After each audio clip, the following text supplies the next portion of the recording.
Good afternoon, Coolest Coast. It's time for Coffee on the Coast. Good afternoon, everyone. Welcome to this episode of Coffee on the Coast. I'm your host today, Tina Prigge, and we do have a stand-in for our previously planned guest, Lisa Devins-Horohoe. It is Tim Gadzinski from Manitowoc Public Library. Tim, so Hi, good to everybody. see you. Well, thank you for having me. I very rarely see you, so I mean, it's always a pleasure to catch up. Yeah, Lisa unfortunately was not able to be here today, and so I'm filling in at the last moment. Um, Something and, wicked is going around, and it's well, laying our there's like friends so low. many things. It's not even one specific thing. It's just this giant malady that's sweeping the area right now. And I know my wife has, she's not sick, but yet, at work for her it is. And here it's been interesting, but I You know, hope to live your up. wife is a vet. Do animals pick up colds and flus and things like that, or are they more exempt from that?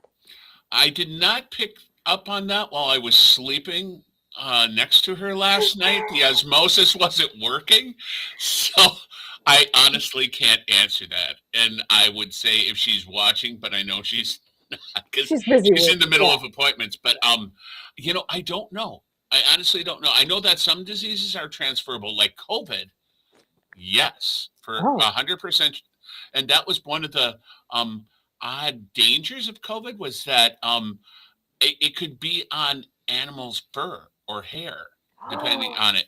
So it could be passed along from animal to human back to the animal. I mean, it was a bad loop, but I know COVID could be passed back and forth okay. Wow. because there are Well, many types of COVID too.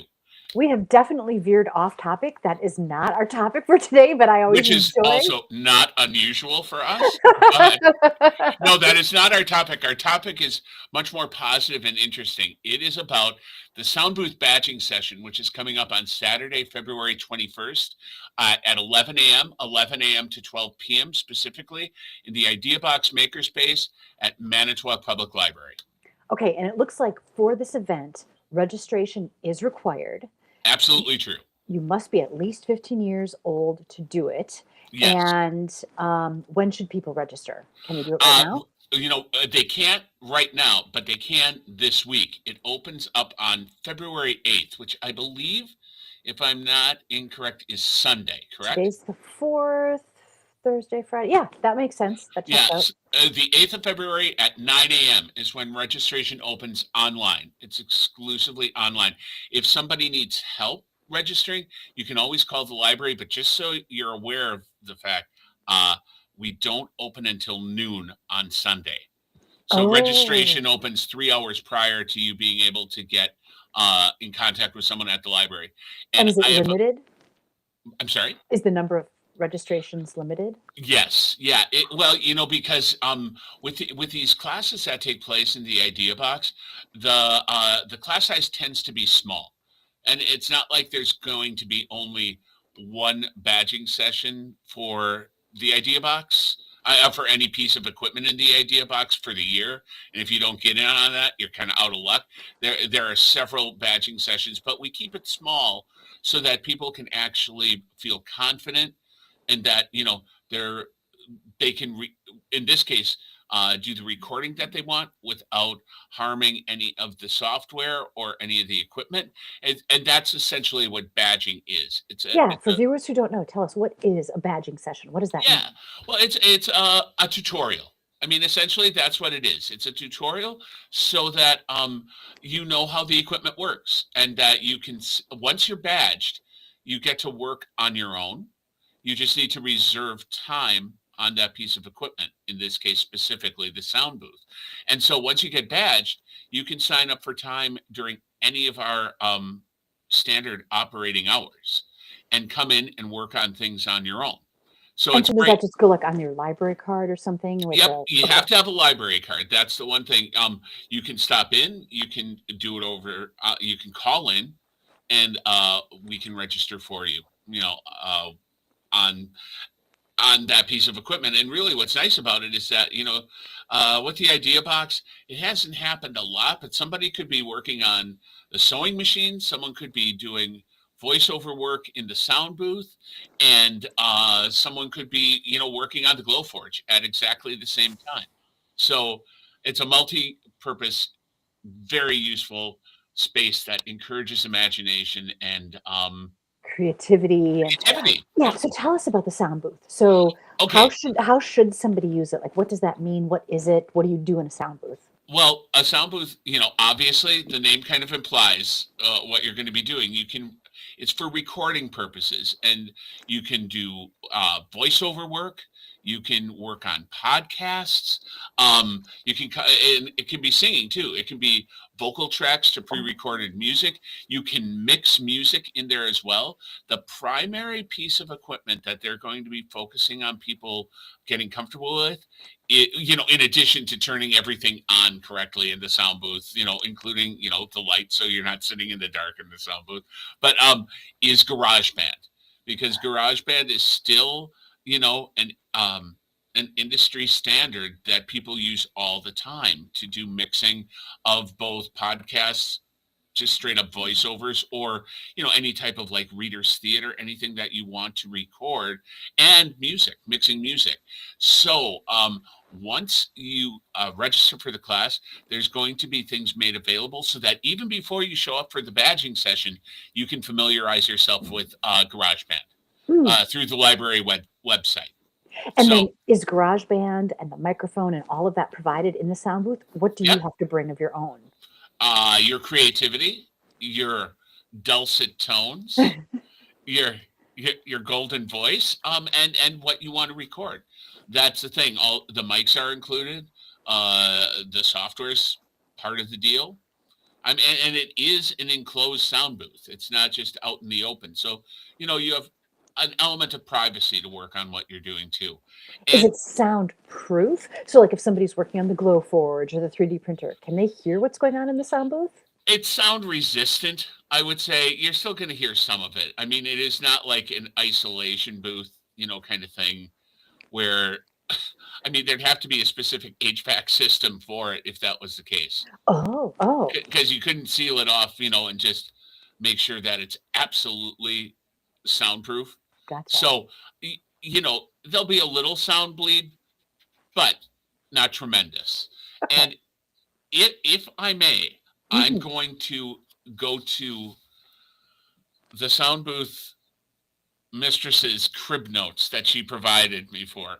And I just want to, during these sessions, Lisa will guide participants step by step through the process of creating a spoken word recording. So that's what you can expect at the badging session. You'll learn how to safely use the sound booth equipment, how to avoid damaging it, and how to record and edit audio using GarageBand, which is free and beginner friendly. So while you can do complex things on it and do a lot of layering, it's not it's anyone can step into it and learn how to use it pretty quickly. Yeah, And this will once be you a can gentle introduction. exactly. And Lisa's great. I mean, she does other badging things. She does programs. I love working with Lisa, and she's fantastic. So Is that why you're a Lisa Devins-Horohoe wannabe? exactly. Well, it's one of the top three reasons, anyhow. Okay. I mean, the other one is that she has a great head of hair. Ah, true. And that rounds out the top three. Great head of Yep. hair, wonderful person, and very knowledgeable too. Nice. Pretty spiffy. And then once you're badged, you'll be able to work in the sound booth independently during all library hours, like I said. Nice. So if you bring your creativity and you create some cool project, how do you save it? How do you take it with you? On a jump drive. Okay, so you should bring your own jump drive. That wouldn't be a bad idea. Okay. I don't think it's provided. I mean, you can get it at the library. You probably, now see, this is where my knowledge is not as vast as Lisa's. I'm aware of the broad strokes, but there may be a way to record it on DVD or CD, excuse me, like record something on a CD. You may be able to save a URL and send it to yourself that way. I know Oh, for sure that jump drive will work, but I'm not sure about the URL, and I'm not sure about the CD burning capacity. That's where I'm just a wannabe and not the real deal. Um, and I imagine you'd want to make sure that the jump drive you plan to use has sufficient storage on it, right? Like Sure. some files can get quite large. So make Oh sure you're yeah. just buying the cheapest, smallest amount of data on that stick. No, because once you start, you're probably going to want to do more also. So, buy a jump drive with a lot of data available to you, with a lot of memory available to you. And uh, I would also recommend, if you have any further questions, call the librarian and ask to talk to Lisa directly. Mm. Not today, hopefully tomorrow, but Lisa has all the answers and And wants to help you oh learn yeah, how to use this so that you yeah. can get creative. Yeah. But and on a completely personal note, I'm not using any crib notes. I'll push those aside. This has been a long time coming because I don't know if you remember this, and a lot of people don't remember, is that we had just done the first floor redesign, which included the opening of the idea box. And within days, the library shut down because of COVID. Oh. And that was a while ago, but it has been a slow crawl back to getting everything functional. And the sound booth was the last piece of equipment that was getting up to speed so that the public could get badged on it and work on it independently. How often do badging sessions occur? At least once a month. Oh, cool. Okay. At least monthly, sometimes more. That depends on demand in many ways too, because the Glowforge, used to just have a single one. Now pretty much there's always two per month. I think with the 3D printer also. And these are the things that are available in the idea box, which is, if people don't know where that is in the library, just come in the main entrance, keep walking until you see the glass box walls. And that's the idea box in there.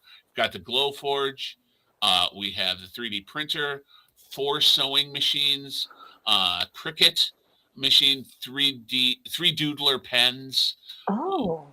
So doodle in 3 dimensions. I mean, it's pretty cool. I mean, there's a lot of great stuff. And also I'm going to segue a little bit and just say, if people want to know more about like what's available in the library, because, maybe you haven't been to the library in a while, and this person is going to be a guest on your show upcoming. Tony Plecken is doing a couple of programs, 3 programs that specifically speak to a walking tour of the library so that you know all the things that are available to you, and 2 sessions on how to use your library card most effectively for things that are just traditional in library stuff, including like reserving books, and things like that at the card catalogs, the digital card catalogs in the library. And then the second one's going to be more of the technological end of things and what you can do with your card online and stuff like that. So that's a decent segue, but there's a lot being offered in the library, and it's constantly evolving and moving forward with, the needs, wants, and cultural and creative aspects of the community. So I think it's awesome that these resources are available at the library, right? Because for somebody individually to own a 3D printer or to own a Cricut or to own a sound booth or something, right? Oh, sometimes it's just cost prohibitive or doesn't make sense. Or you just want to do a little project maybe once a year, not all the time, right? So it's incredible that these free resources exist. And all you have to do is learn how to properly use it so that you're using it correctly, not damaging it, not hurting yourself. Right. It's brilliant. Yeah, no, I mean, it's fantastic, and it's free of charge, like you're saying. That's one of the major things to remember is like everything you're saying. Someone just signed up for a Glowforge class that I was kind of eavesdropping on the attendance, and you can put comments in, and they do a lot of creating at home. It like just goes beyond crafting and being a hobbyist, and they're considering getting a Glowforge, but they want to check it out before they invest in it because they're not cheap. Right. But if you do a lot of that stuff, if you're actually a creator who sells things on Etsy, for example, it's a good piece of equipment to have. But at the start, why not give it a test run and see how it is and take it just from trying it out to actually bring it into your life. And you do the one thing you do have to pay for is supplies, like, things, if you don't have them, but you don't have to buy them at the library. You can bring things in, but like the filament for the 3D printer, for example, it's 5 cents per gram is how much it costs to create something on the 3D printer. Just Yeah, for it's the example. change that is in your couch cushions, right? I mean, Correct. yeah. Except pennies, which people are now hoarding since they've been discontinued. Since they're not making pennies anymore, people are hoarding them. But no, I mean, the library is an amazing place. I feel very fortunate to work here. I know I sound like a broken record with my singing the praises of it, but it is just an incredible resource for everyone in the community. It doesn't matter who you are. You get a library card and you have access to just thousands of books, amazing other things that you don't know about. So I would encourage people to go to manitowoclibrary.org, check out the calendar on our website. There's a ton of stuff you might not even suspect. Right? I mean, honestly, a Manitowoc Public Library card, it's like a golden ticket. It is. It is. It's an amazing thing. And I wish I would have, I didn't know we were going to wait, hold on. We heard the Willy Wonka. Well, why don't you rip on, well, I'm just going to put this up yeah, for a put the second graphic because up. the Soundbooth Badging Session is scheduled for Saturday, February 21st from 11 a.m. to noon in the Idea Box on the first floor at Manitowoc Public Library. Registration is required. It opens February 8th at 9 a.m. You must be at least 15 years of age or older to participate to begin getting creative in the sound booth at Manitowoc Public Library. And what I wanted to bring up, and that is so important, I'm going to even ask you to put it up one more time after I'm done talking here, but I just want to show you this. It probably is, no, I think it actually is showing. This is my replacement library card from 1974. What? And then I got a lot as a young adult in 1979, I didn't lose my original card, but there's my card from 1979. And then, of course, by the following year, I needed a replacement card. Wow, Tim. In 1980. But yeah, I've been a fan of the library since it was, what I became aware of it when it was on Hamilton Street, and that I'm working here now. And, people will say, well, it's part of my job as a marketing associate to constantly sing the praises of the library. I'd still be singing the praises of the library. Me too. Even if it wasn't my job, but I feel very fortunate that it is my job to pretty much every day talk about something that I love. And you're like in the perfect job, right? I love it. I do. And come up and, helping to keep things moving along with programming. That's another one of the hats I wear here. But I mean, I love that we have things like you were saying to offer to our community, free of charge. That help. My library card story, Tim. Oh, please do. Your library cards. So I think it was 1988. I was doing a little summer exchange program, and I was in France. And my coat with my passport and everything got stolen. And I had to go to the embassy to try to get a new passport. I had no identification except I still had my Manitowoc Public Library card. It was the wow. And that got you into the embassy and got everything taken care of? It helped validate what I was telling them, right? Wow. Well, I already had you do one guest article, and I'm already smelling another guest article.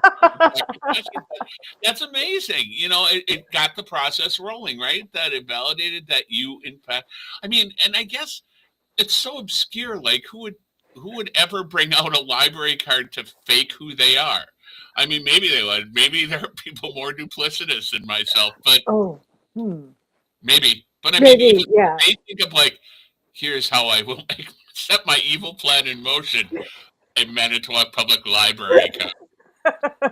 And then they did grill me with all sorts of questions like, okay, you said you live in Manitowoc. What's north of there? What's south of there? What's north of there again? Like, it was like a lot of, trying to see if they could catch me, but hey, did they ask you if there was a rivalry between the north and the south side? Because that would have been a good one. Did they ask you at what age you were cast in Greece? Yes. Then they're like, here's your passport. Thank you, ma'am. You were a little young to be wearing some of those costumes, but Thank you. Thank you for your service to theater, ma'am. But All right. back to the topic at hand. And this is a fantastic opportunity. Don't snooze on registering for it because it's going to fill up lickety split. I guarantee you. Have you used the sound booth yourself, Tim? No, I've watched people use it, but I haven't used it myself. Mm-hmm. Cool. I intend to. I think it's a fantastic resource to have. Sometimes if I need to record something and I want that sort of dampened quiet, I'll go into a closet where it's got all the clothes around, right? Like just kind of back yourself in. But then you have to be really careful not to move, not to jostle, right? You don't want to hear any hangers move. So I think a sound booth is a much better controlled environment if you have that option. 100%. And let me read one more thing from the mistress's crib notes that is really a good thing. Lessons on creating podcasts are used in public schools to foster 21st century skills, including digital literacy, communication, and critical thinking, while increasing student engagement through creative, project-based learning. Podcast production allows students to research, script, edit, and speak, improving both literacy and technical skills. So that's another great aspect of it. And, granted, you have to be 15. So, there's a little area in there, where you can't maybe use it as early as you want, but 15 is pretty good. If there's a laser involved, you have to be over 18. I can tell you that for the idea box. But for this, 15 is not a bad, kickoff point. And so if you have a library card and you're 15, show up on the 8th online at manitowocpubliclibrary.org, head to our events calendar, and you can register.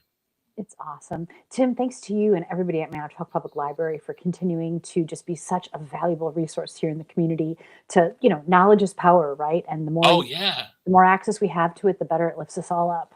Oh, if there's anything more than 100%, you are 100% right. And it's a pleasure to be part of it. And thank you, for being such a huge supporter of the library. And hey, while we've got everyone's attention, can you tell them about the upcoming screening that you're going to host of No Packers, No Life? I can indeed. And this was inspired by, I have heard that there are people that do a radio show on Thursday mornings who may have gotten this ball rolling. I can neither confirm nor deny that their initials might be TP. But they contacted the producer of the film and they're appearing on this radio show. And I thought, why stop there? Why not get a screening of the film with the producer of the film introducing it and doing a Q&A session following the screening? So I contacted him and he got back to me within minutes and said he was into doing it. So it happens Saturday. I wish I had a graphic that I could show you, but we don't have the graphic yet. I don't. But Saturday, April 11th from noon to 2.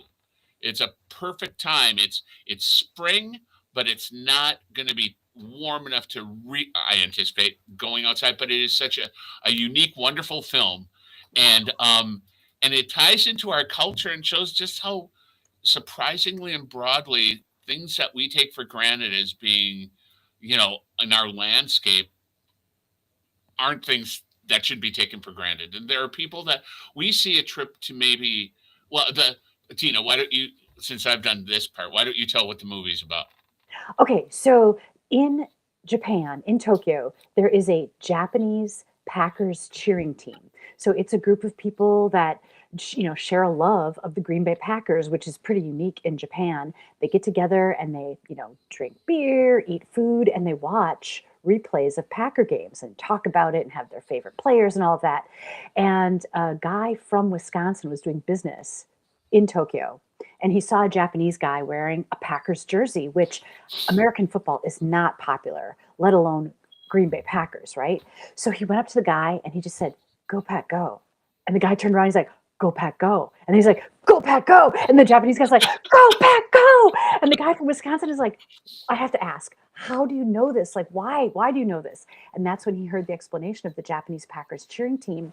And he got this idea with his buddies back in Wisconsin. let's bring the Japanese Packers cheering team to Wisconsin Yeah. to experience Wisconsin hospitality, to actually go to Lambeau Field, to really see a game. So it is this, it's a documentary. It's a true story. It's incredible because you see these folks from Tokyo, never in their life did they even imagine they would be at Lambeau Field, right? Something they've seen on the screen, something they've enjoyed in Tokyo.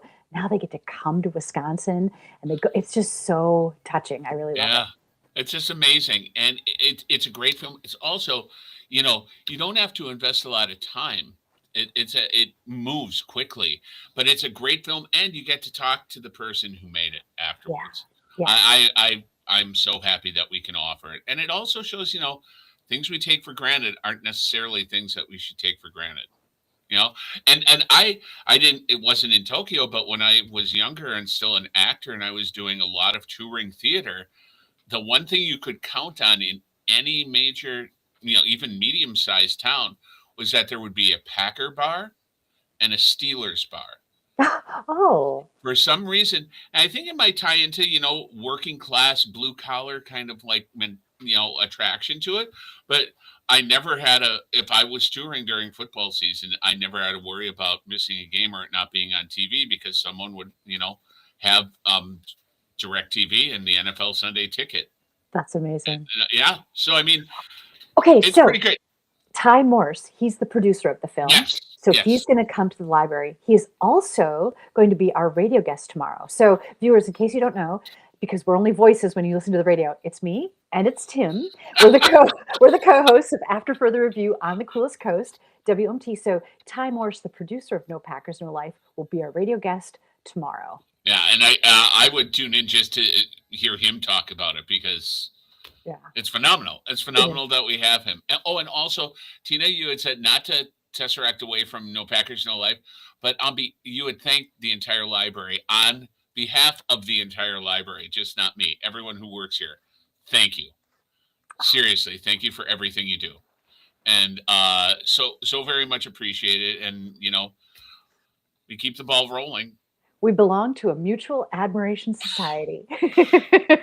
Heck yes, we sure do. Gosh darn it. You've been watching Coffee on the Coast. I'm your host today, Tina Prigge. My guest, Tim Gadzinski, Manitowoc Public Library. We'll see you next time, everyone. See you next time. Register for the Soundbooth Stay cool. Badging class.